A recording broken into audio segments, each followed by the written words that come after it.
यह आदमी मछली पकड़कर अपना गुजारा करता है, लेकिन समस्या यह है कि उसे मछली पकड़ना बिल्कुल नहीं आता। वह बार बार अपना भाला पानी में फेंकता है, लेकिन एक भी मछली नहीं पकड़ पाता। आखिरकार वह पूरी तरह निराश हो जाता है। तभी अचानक एक विशाल लाल रंग की मछली दिखाई देती है। उसके आते ही आसपास की सारी मछलियां एक ही जगह इकट्ठा हो जाती हैं। ये देखकर आदमी और उसके साथ खड़ी लड़की खुशी से झूम उठते हैं। पास में एक लड़का भी है जो इतनी सारी मछलियां खा लेता है कि ठीक से चल भी नहीं पाता। कुछ ही देर बाद वे उस विशाल समुद्री जीव की पीठ पर सवार हो जाते हैं। ऐसा लगता है मानो वही इस समुद्री क्षेत्र की शासक हो। आदमी उससे बात करने की कोशिश करता है। वह पास जाकर कहता है, हमें दाईं ओर जाना है, क्या तुम दाईं तरफ मुड़ सकती हो? लेकिन मछली उसकी बात बिल्कुल नहीं समझती। तब लड़की आगे बढ़ती है। वह प्यार से मछली को दिशा बताती है और किसी तरह वह उसकी बात समझ जाती है। धीरे धीरे वह उसी दिशा में मुड़ जाती है जिस ओर लड़की इशारा करती है। कुछ दिनों बाद वह विशाल मछली उन्हें समुद्र के एक दूरस्थ इलाके में ले जाती है। रास्ते में उसकी नजर एक दुश्मन जहाज पर पड़ती है। जहाज को देखते ही वह गुस्से से भर उठती है। आदमी तुरंत उसे शांत करने की कोशिश करता है और इंसानों को नुकसान न पहुंचाने की विनती करता है, लेकिन जहाज पर मौजूद लोगों की नजर भी उस विशाल जीव पर पड़ चुकी होती है। वे तुरंत उस पर हमला शुरू कर देते हैं। इससे वह और भी ज्यादा क्रोधित हो जाती है। वह तेजी से जहाज की ओर बढ़ती है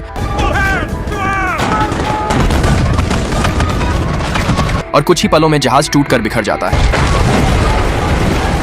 जैसे ही वह कप्तान को निगलने वाली होती है, आदमी एक चेतावनी भरी गोली चलाता है जिससे उसका ध्यान भटक जाता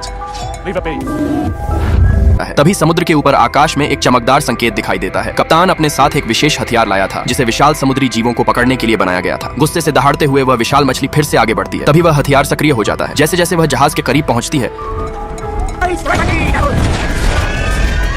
अचानक उसकी ताकत जवाब देने लगती है और वह समुद्र में गिर पड़ती है। एक शक्तिशाली जहर उसके पूरे शरीर में फैलने लगता है। कप्तान उसे अपने राज्य में ले जाकर अपनी जीत का प्रमाण बनाना चाहता है। वह अपने आदमियों को उसके शरीर में धंसे हथियार निकालने का आदेश देता है। फिर वे मोटी रस्सियों से उस विशाल मछली को बांध देते हैं और उसे समुद्र के रास्ते खींच कर ले जाने लगते हैं।